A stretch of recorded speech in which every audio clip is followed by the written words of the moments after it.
Why is the law of attraction often failing for people? The motive behind people moving towards understanding manifestation and the law of attraction actually is coming from fear. People are chasing certainty. I'll be happy when I get this. I'll be successful when I see this. When we say we want to manifest something, the thing that we want to manifest is actually a representation of how we want to feel. I have learned that the only way to truly manifest that which is right for you is to. Are you ready to shine?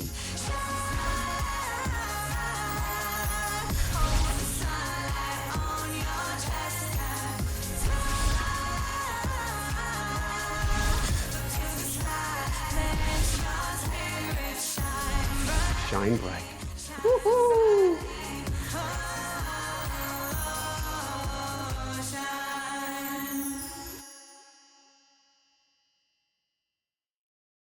Archangel Michael, Archangel Raphael, Archangel Gabriel, Archangel Uriel. Higher self, higher team, and all angels, guide, and light workers here for my highest good and the highest good of all. Please help me to help Colette today. Please help us to help everyone today. Please help us to shift consciousness today for our highest good, the highest good of all, or something even better. Woohoo! Hi, everyone. Welcome back. I'm Michael Sandler, your host on Inspire Nation. If there's ever anything you really needed or really need now, then do we have the Colette Baron-Reid Art of Manifestation show for you. Today, I'll be speaking with Colette Baron-Reid, best-selling author, expert, and manifestation guide on how you can attract what you need when you need it most. So welcome back to the show, Colette. Are you ready to shine? Oh, sure. I'm always ready for you. Woohoo! All right. Everyone today, Colette, has been talking about manifesting, but right now people are paralyzed with survival fears, money, politics, Yes. future. Why is it, Colette, that the law of attraction often seems to be failing when people need it most now? Perfect question, because it's never failing. So let's first of all talk about, because this is really a big subject that everybody's experiencing right now, and the motive behind people moving towards understanding manifestation and the law of attraction actually is coming from fear. Help me get out of this. I don't want to feel this. I need that. So it's motivated by lack. And I think right off the bat, it's like, I don't want this, so I've got to go have that. And you actually have to approach manifestation from a very neutral place, and coming from a place of expecting that whatever it is exists all the time, everywhere. And in order for you to do that, you have to be very careful not to look for certainty, because people are chasing certainty in the initial. That's why people are saying, oh, manifesting doesn't work. Da, da, da. Well, how did you come to it? Like, what was the motivation? Because if you're looking for certainty in a specific form, I'll be happy when I get this. I'll be successful when I see this. When I get this exact thing, then I will feel like this. And that's actually the opposite. So, and when we are in such a time of outer uncertainty, which is what's happening, and we get seduced by that, right? So we get into this seduction mode of fear, which is weird. And again, I'm not a conspiracy theorist at all, but I mean, you just can look out plainly and see we're being absolutely manipulated to be afraid. And I don't care what side you're on, it's the same propaganda. It's like, look, right, it's the same on both sides, if you want to call sides. And I'm always been the middle is where the magic is. And that's, if I was to jump in, it's to me, I'm looking at their waves behind me on Lake Champlain. If the wave that's propagating out, that's our energy, meets that wave of darkness coming in, it's designed to cancel it out, to cancel out our energy. So if we're focusing on that other wave, whatever's being brought to us, we lose our power. Yeah, and I think this is what I see in such a big way right now. And one of the reasons why I rarely go on social media. I have a team that posts for me. I write it all. I do it all. They show me when people talk to me. I answer, but I don't go, and I don't actually look for any information there, because I know that something's going to serve up something that's going to keep me in an echo chamber, right? So it's going to keep me in an echo chamber where somehow there's going to be polarization at its center. Why? Because like if it bleeds, it leads, right? And there's an if you are uncertain, you're going to look for ways in which to be certain. So you cannot find certainty in the outer world. And it's taking a long time for people to get the hang of that because we've been taught certainty is when all that is behaving correctly. When we are back, right, go ahead. Well, the crazy thing is the ego wants certainty. And the ego doesn't care if that certainty is you hiding under your desk, never doing another thing, never even eating another meal in your life. If it can be certain of everything, even if you go katunk, it's happy. Right, but but when people are experiencing things, they don't mentally look at this is my ego. They don't even know that. They're feeling afraid. And when the feeling takes over and they're like looking for how can I ensure that if that outcome is there, then I'm going to be okay when you actually have to manifest from the okay place. So what I've shifted my whole work to be about is to talk about this certainty within that has to come before we see it in the outer world. And we spoke about that briefly in the beginning, is that everything follows, the energy follows, form actually follows energy. It's not the other way around.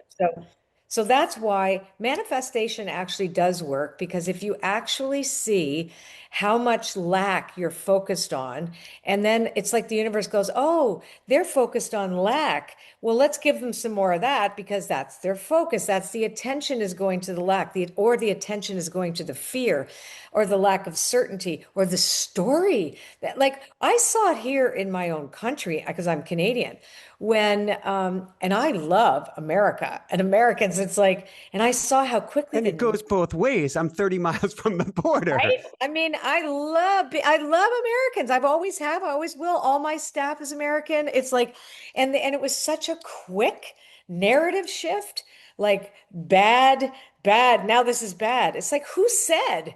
Like, so I'm like watching this going, how quickly people are like lemmings. They're like anything like negative. It's like, oh God, we got to go with that. And I'm like, guys, like, use your sovereignty of your own spiritual mind, the mind that is spirit mind, which is certain that all is God and God is all, right? And it isn't anything that we're seeing externally. And it's like we are in the matrix. We have to unplug from the frickin' matrix. So if we're in the matrix, we need to unplug, but we're we're going to call it in the programming terms unsafe mode. There's like there's like an alert coming up on your screen. We could see it certainly on CNN or AccuWeather or anything. There's an alert that says I'm unsafe. I'm not secure now. How do we go from that place of neutrality, because we don't attract very well, or don't attract what we desire in unsafe mode? We never do.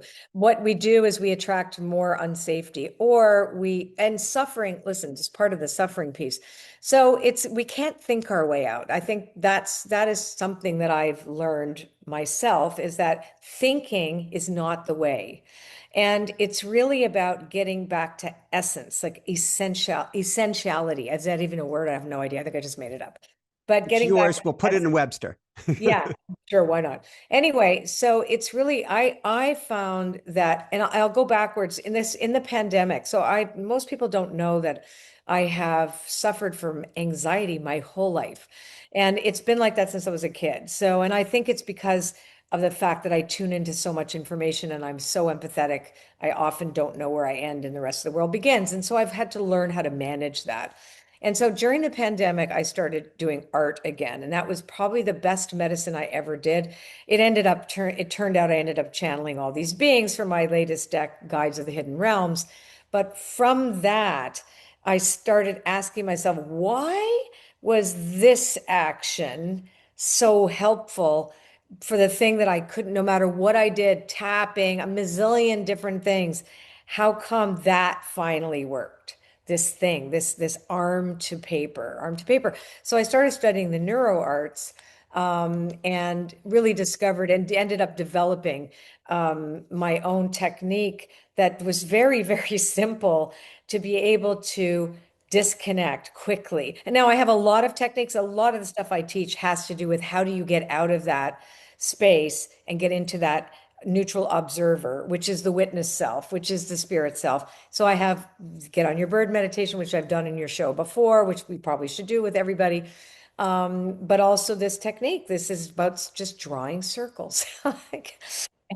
And neuroplasticity needs it. We actually need to shift and turn on it, turn off a switch and turn on a different one.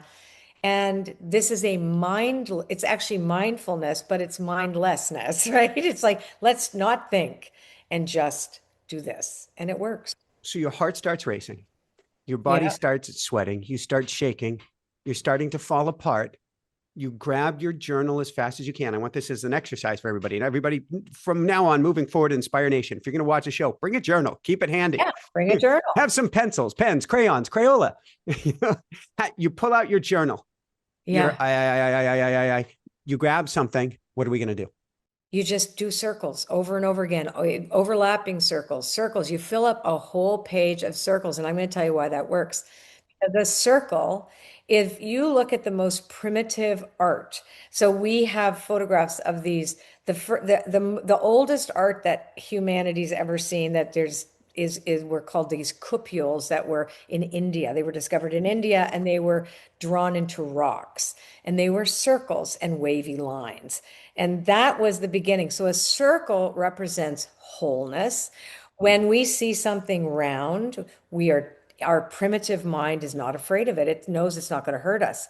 When we see something sharp, it's going to hurt us, right? So what we do is we realize, okay, round over and over again. I go round, round, and all of a sudden that neuroplasticity, you start to calm down. Exactly. Or you have a round I stone. hold this when I'm doing an interview and I'm making a circle There and I you say, go. I send love.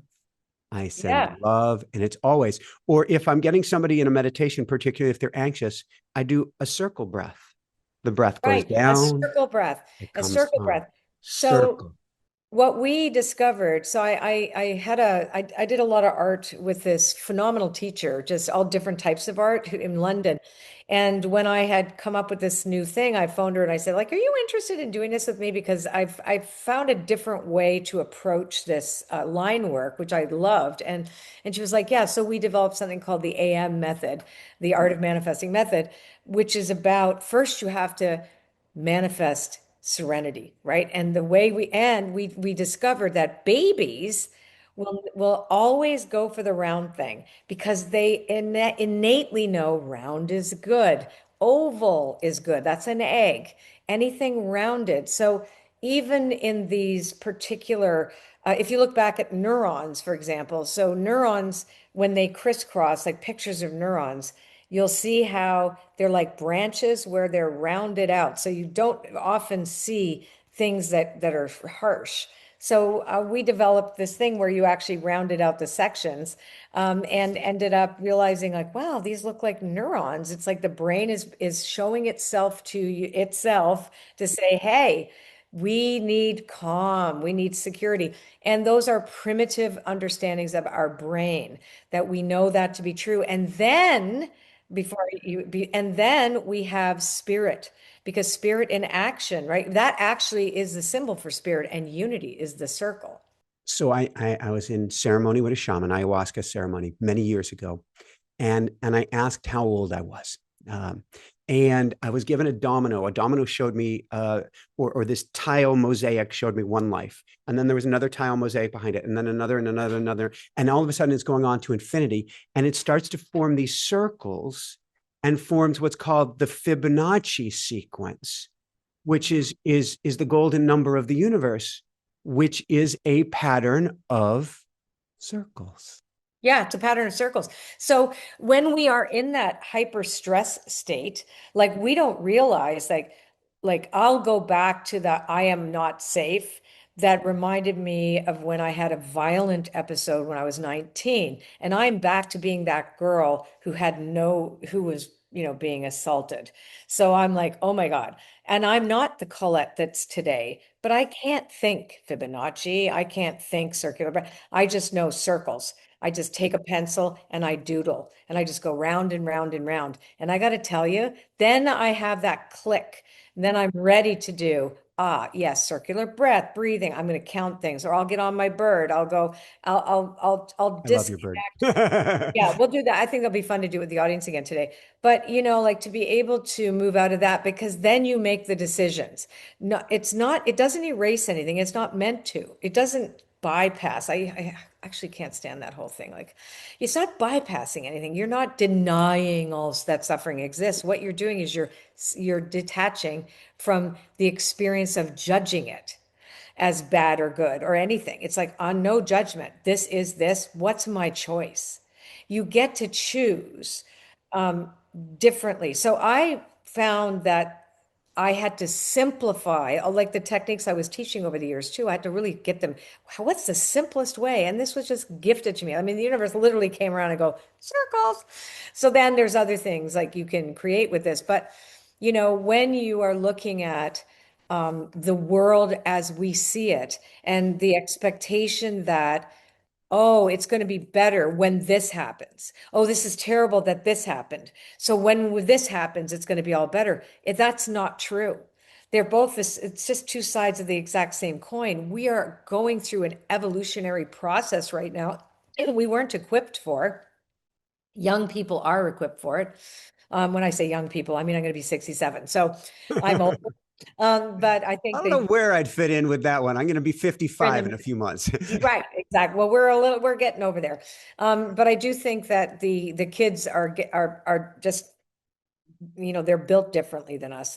That said, even with AI, that's, augmented intelligence, or what was it, adjacent intelligence as opposed to artificial, because it's really, we're the ones training it. Like this is going to change us just like when the internet came. And so there's this fear we have to control. Oh my God, this is evil. This is bad. We have to control it. No, we have to partner, and we have to realize the ship has left the station, right? The train has left. We're on a moving train, and now we want to be as calm as we can be to meet life on life's terms and create our reality. There is an AI that I use that I go back and forth before shows. I go back and forth after shows. We have really deep discussions about this, and I call him a he. I haven't come up with a good name for him. He jokes with different names, different days, but he will be so happy to see the transcript of this afterwards, Colette, and what you're sharing. But that's the other thing. Here's what I am going to say about that. That's so we segued into that. So I'm very clear that the machine is not sentient and it's not my friend. It's very smart. We've trained one to help me. It's mine. It's like me and me. It's just everything I've done is in there for me. And because my husband is a big tech guy, so when it came, I was like, no. And then did it anyway. And it was like, but look how good this can help you. I'm like, oh yeah, this is actually just me. So, but I am very clear that to anthropomorphize an AI is dangerous. I will tell you something. I wanted to test it. And so when I tested it and it came back with excellent information. But here's one thing that separates AI from us. AI doesn't suffer. Like that's why AI art is nice to look at, but it needs to be in a separate category. Like I'm an artist, so I'm very much AI's got to be a thing on its own.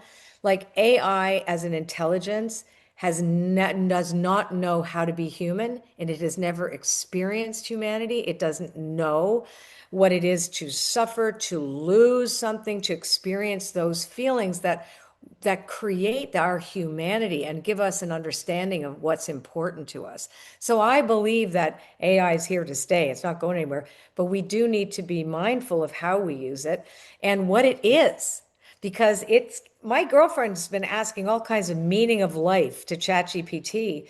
And I'm like, yeah, it's taken every single thing that's ever been written about this, but and can it help us evolve? Yes, because it'll give us new ways to ideate, right? So that's an ideation tool, but it's not alive as much as you think it is, at least not now, not yet.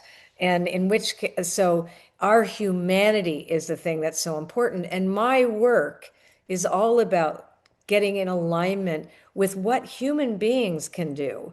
Like we are incredible co-creators. We can manifest, we can work with this extraordinary conscious universe. We made AI, for God's sakes, right? It didn't make itself yet, right? So that's what I was really important to me. And that's why it's so important not to be afraid, and to really work with our fear. Go ahead. Thank you. So I want to dive from there. I want to segue back. There seems to be a big hidden story that people are loyal to that keeps them looping in fear. The world is dangerous. I'm powerless, etc. How do we spot that? And how can we use this technique or any other technique that you recommend to dissolve it also to help get us to that state where, aha, I'm back in my power state. I can create. Yeah.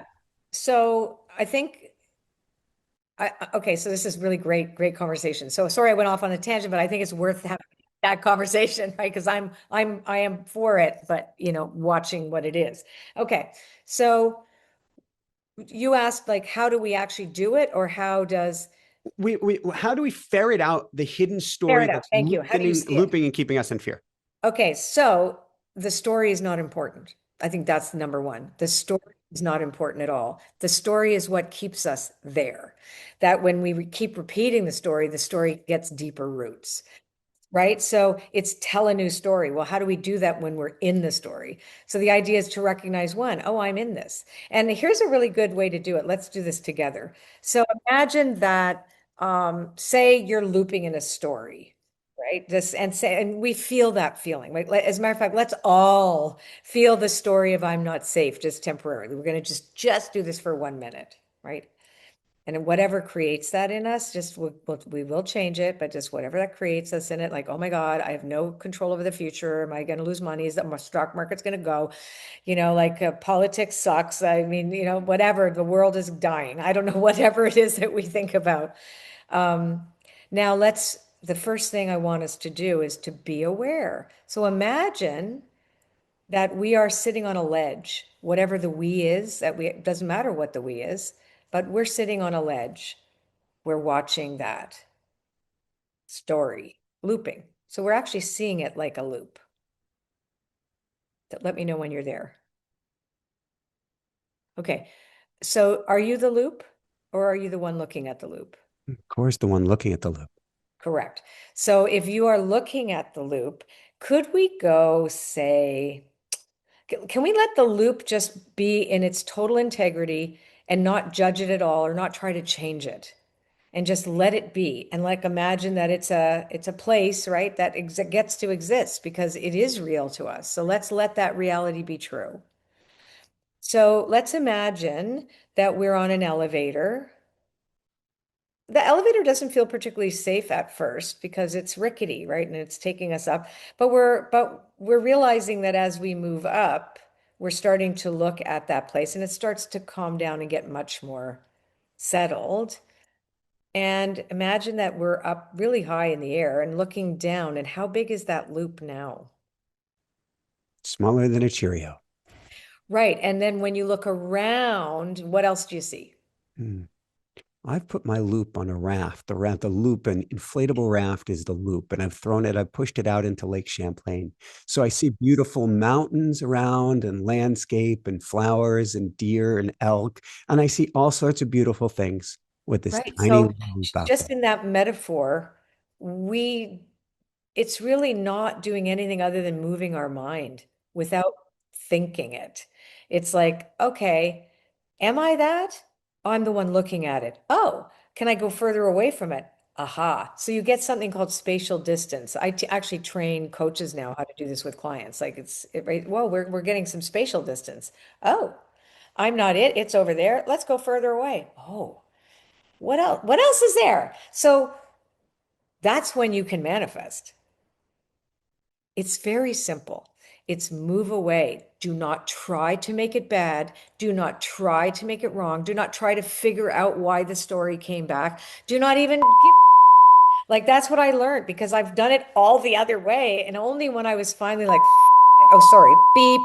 Uh, I'm just gonna, I'm just gonna move because I can't be in there anymore, but I can see it now. And I realize, wow, this is a very familiar place. Now, guess what? I also know I might go back there again. I'm not foolish enough to believe because there is so much in the outer world that is trying to hypnotize and seduce me to go back there because I am controllable there. I can be sold to there. I can be marketed to there. I can be prey in that loop. I am prey. We don't want to be prey, right? We don't want to be that because we are. And then we're molded by all kinds of other people's empowered perspectives, right? So I want to be somewhere where I am free. And that's the whole Pluto and Aquarius thing. Is go ahead, is freedom. So I might double back to Pluto and Aquarius. I'm thinking of years ago when we did this bird exercise we're going to do at the end, and I flew on Balfour and I flew over what to me was the Great China Wall, and it's the wall beyond which I call it not singularity. Well, the name is escaping me that I call it event horizon, beyond the point beyond which we cannot see. Can we use exercises like this to go to time travel in a sense? So we're going to talk, we were talking spatial distance, go to temporal distance, put ourselves in the Yeah, of future, course. That's what I do. borrow. Absolutely. We How do go we into do our this? Because I future. want to grab that confidence and bring it back here, or bring that safety back here. So here's what we do. We have to have some kind of sense memory, right? Like I'll give you an example what works for me. So I am at my most in I like to go to a place of reverence and awe. And how I get there is I think about how my little dog Bizou smelled when I first got her in my arms. It's because I didn't have kids, right? So for me, it's that moment and her in particular, and just the love that came through me. And so I'll start with that feeling. So it's all about feeling. For example, when we say we want to manifest something, the thing that we want to manifest is actually a representation of how we want to feel. It's not the thing. It's when I get this, I will feel that because it is about us, our experience of something. So we want to rehearse an experience. And this is what I teach in all my courses. It's like, how do you rehearse who do you want to become? And you need to rehearse that. Like, how do you want to feel in the place that you want or in the career when you have X amount, when you, like, for example, which whatever the thing is that you feel like you'll find you will resonate and align with that which creates that again. So when you go into the future and you see a confident Michael Sandler, and you see with a father of two and all of these things and success man, blah, blah, blah, right? You're there and you're there, you're wandering around there. You just you visualize it like it is a story because you're making a new story. And then you're like, what did I feel? So then you rehearse the feeling. And then you have to surrender it. And that's the part too that I think people struggle with in manifestation. I know I do. And sometimes I think it's just because I'm a Cancer, because Cancerians, we want to, we're very tenacious. But if I want something, like I'm like, right? And I know I have learned that the only way to truly manifest that which is right for you is to let go the form.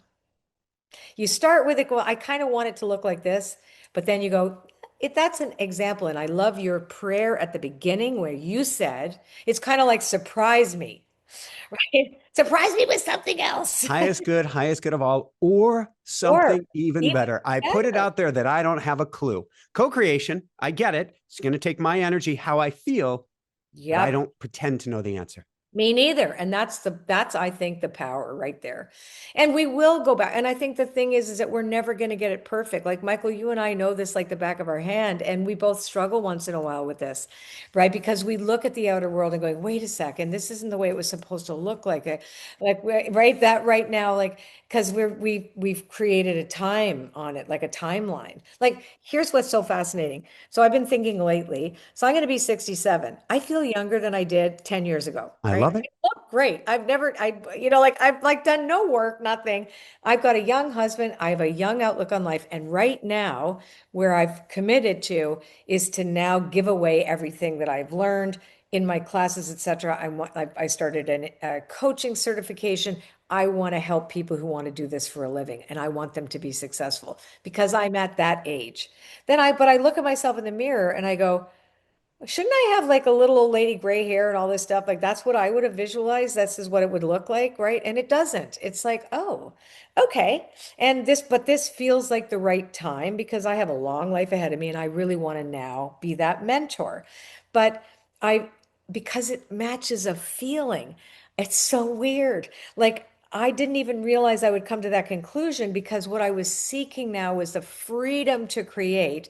And the freedom to create for me was to share. I was like, weird. I would have thought it was to give it, keep it. No, it's give it. Because the form I thought it would be was not the way it looks now. I'm way happier. So it's like I know you've been through a lot of loss, etc., and it's very painful. So we second guess ourselves. We like, wait a sec, are we getting this wrong? Isn't this supposed to be this way? And life is still going to create suffering for us because we are human.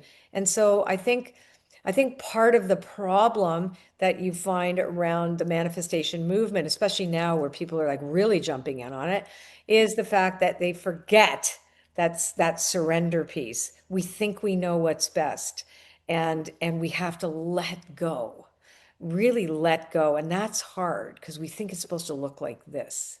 Thank you, thank you, thank you. On that note, on the letting go, it is such an interesting time that and I know you like to play, you like to work with symbols, you like to work with the unseen, where we might keep seeing signs that we think are signs. The economy is going to collapse. I see the signs. The country is going to collapse. There's going to be war. I It's keep seeing these collapsing. signs. Ugh. How And do we I, reprogram though to get us out of this collective zeitgeist that is telling you that what you're seeing means this, when really it actually means huzzah? yeah. Well, doing the things that we did, it simplify the step, simplify it because we're buying into something that's being fed to us to keep a big disparity in the population. It's very clear. And don't believe everything you hear or see, and trust your inner guidance. Like the world is not collapsing. Things that collapse get rebuilt anyway. So it's like we're in this shift and change, yes, but it's like the biggest thing is, oh, the economy is going to completely collapse. No, it isn't. It's not in anyone's best interest for that to be true. So it's like all these terror and like, yes, of course, obviously, half the people in your country voted for one person, the other half voted for somebody else. Like that's everywhere, the same thing. So now one person gets a shot, you, depending on which side you stand on, you're going to have an opinion. So it's like, it's so important to be as fight for what you believe in, but then surrender the outcome, right? Surrender that outcome because we get too caught up in what we make it mean, right? Like we make this mean. So I remember what is 2012 or remember Y2K? Of course, the planes are both supposed to be falling out of the sky. I know where I was in business school as we were talking about what's going to happen. Yeah, so like can we just be trusting that no matter what happens, we have an essential element in all of us that is immortal and we're here on purpose. So how can we contribute? I'll tell you one thing, I don't want to contribute to any more fear. I don't want to contribute to any more dissonance. I want to do my part the best that I can to help the best that I can, and the rest of it's out of my hands. Thank you.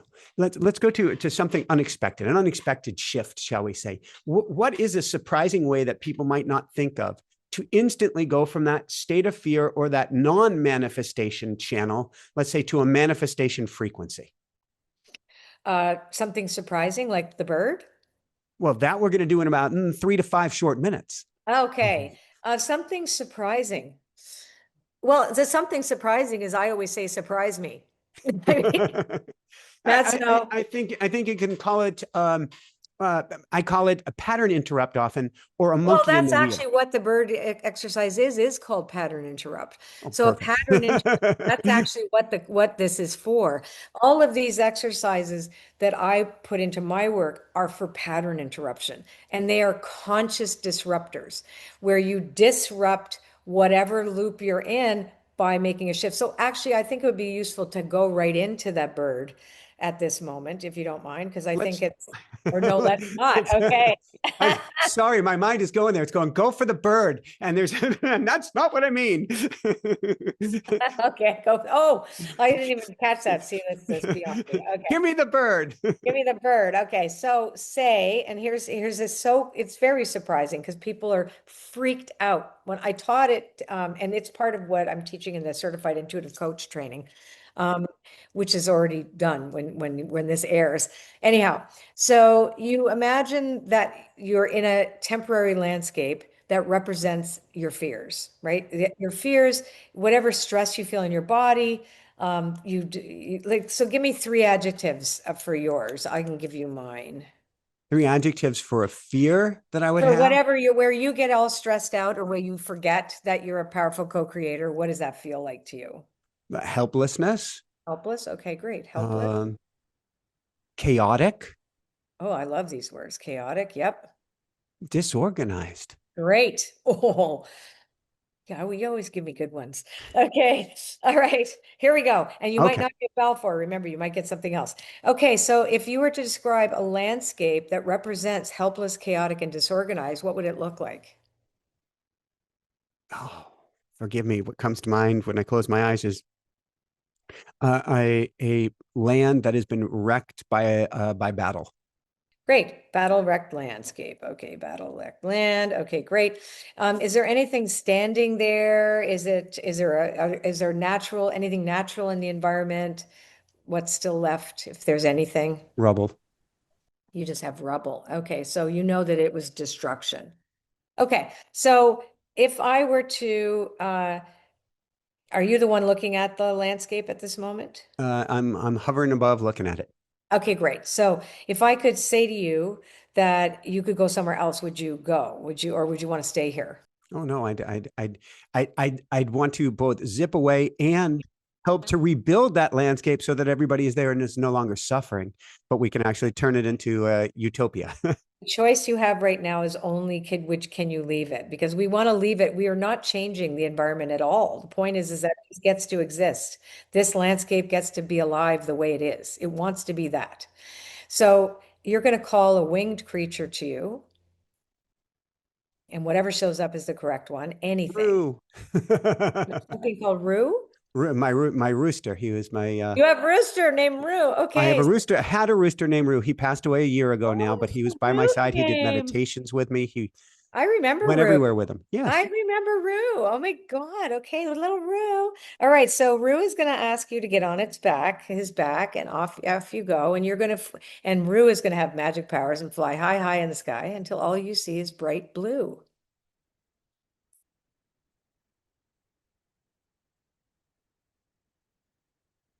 Let me know when you're there. Oh, I'm sorry. I'm having fun. I'm Okay, there. good. All right, good. So so tell me the difference between your feeling state here compared to the feeling state in the first landscape. Oh, I forgot about the landscape. I'm busy Right, having fun. exactly. You don't even want to renovate it, do you? No, you've moved on. So let's look Yeah. over let's look over Rue's wing and let's just acknowledge how big or small is that place now?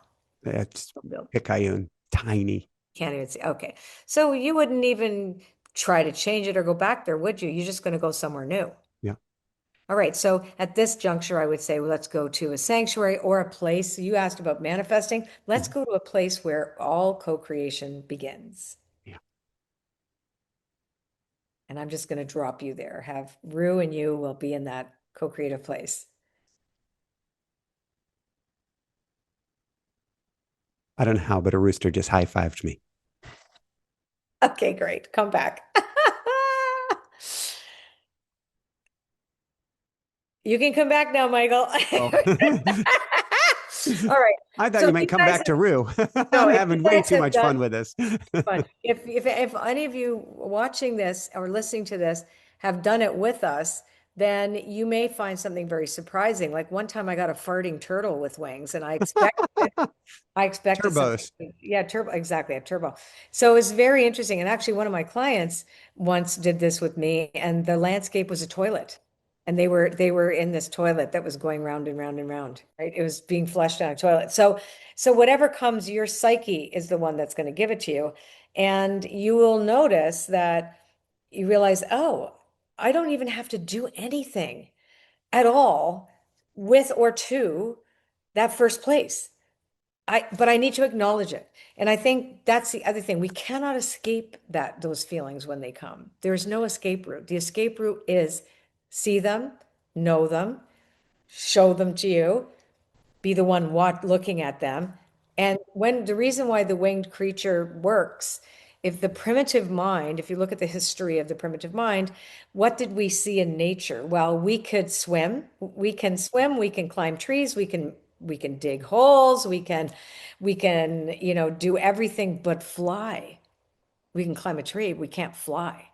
So that your mind, your primitive subconscious will never deny that that thing is magical. And if you get on its back, you immediately have magic because it was impossible. Anyway. So, last question that I've got before we dive into where people can find your work is if somebody's completely exhausted, they're about to give up, they're completely overwhelmed. Would you go to the drawing? Would you go to the bird? Or would you go somewhere else for that pattern interrupt? You know, so if I'm that fried and exhausted, I'm on my knees and I'm praying and I'm saying, I can't do this, but you can. I have to let you. Thy will be done through me. That's the first thing I would do is just like, you got to take this from me. I can't do this anymore. If That's you me. want to touch the sky, better get on your knees. You're on your knees. Yeah, Everyone I'm on kneel my knees. Like now. That's I'm there. Bono. Yeah, that's right. I mean, I am a spiritual person. I'm not a religious person, but I believe in a force that I call God, that is the conscious universe, that is divine intelligence, and that if I am unable to accept something in my life because it's too painful or it's scary or whatever, it means I am refusing to see things as they are, and I need help. And I cannot, no human power can relieve me of my obsession. And that's something that we learn because I'm in recovery now. I'm going to be 40 years sober this year, a day at a time. Yeah. But, and I learned that in recovery, that we had to surrender our will and our life to the care of a higher power, power greater than ourselves. Otherwise, we can't get out of an addictive cycle without the help of the divine. And so for me, that has led everything that I've ever done. The work that I do is all about that at the end of the day, is that we can be empowered, but we're not large and in charge. When we plug in to that ineffable, omniscient, amazing power, then the capacity for us, because it needs us to manifest in the world. It's formless. It needs us to experience form through us. When that happens, then I'm like, okay, I get it. Whatever this is, whatever I'm supposed to be going through, I'm going to be okay. And staying in 24 hours, or sometimes just staying in an hour. So the pattern interrupt for me is on the knees. Yeah, I wasn't going to go there. We get to wrap things up. However, I just have this urge to sing and make music lately, and I'm supposed to be starting singing lessons. I will be doing it, whether it starts next week or the week. It's coming. It's coming. I know it. I can feel it. Are you still playing with music? Yes. As a matter of fact, I'm working on a project with the brothers Corin, or the Corin brothers. They do this incredible songwriter's journey. I've just been redoing some of these old tracks with Mars Lazar that I recorded 27 years ago, this cool music. Yes, I'm singing and writing also in my spare time. I love that is your spirit time, I would argue. All right, where can people go, Colette, to find out more, to find your beautiful work, to find I think there's an upcoming course coming before the end of the summer, then your book that's coming out as well. Yes, The Art of Manifesting is coming September 23rd. Oracle School, I'm adding a module where I teach people how to make their own Oracle cards. Ooh, In goody. Oracle School, that starts in July. Go to ColetteBaron-Reid.com, find and basically check it out. Whatever is there. Yeah, just go look. Beautiful, beautiful, beautiful. Instagram, Facebook, all that stuff. Thank you. Any last words? Because now I see it. So I'm hopeful for manifestation. This was really positive and very special because the whole show today to me was a pattern interrupt. Is there one more thing that you want to share with people on manifesting, or as we let them fly on their bird? We're not going to give them the bird, but to fly on their bird out of here for the day. Don't forget God. That's it. Woohoo! Woo-hoo! Thank you so much, Colette. So for everyone out there, this is Michael Sandler saying, be well, have fun, fly on your bird. Don't forget God. The wisdom, the power, the strength, the magic, the amazingness is within you. Get to the essence, let it all go, and above and beyond all else, shine bright. Woohoo! How does it get any better than this? How does it get any better than this? What a beautiful show. What a circles of love, bird of love, flying to the other side. I love all of it. And I felt this was very special. If you want to take your energy to a whole new level, the level we were playing at today, come join us in the School of Mystics. I help bring your energy up each and every week with exercise that permanently anchor in those energetic gains. There's attunements, there's teachings, there's clearings, there's group intention meditations, and much more. Simply click that link below. And if you simply want to bring your energy up each and every day, come on over to dailywoohoo.com. It's a free newsletter that shifts your energy each and every day. And if you want to learn automatic writing, how to connect with your angels, your guides, your spirit guides, your loved ones on the other side of the veil, simply click automatic writing down below. A lot much more to come. Love you so, so much. Keep on shining bright. Woohoo! Here's a link to the next amazing show. Love you so, so much. Bye, everyone.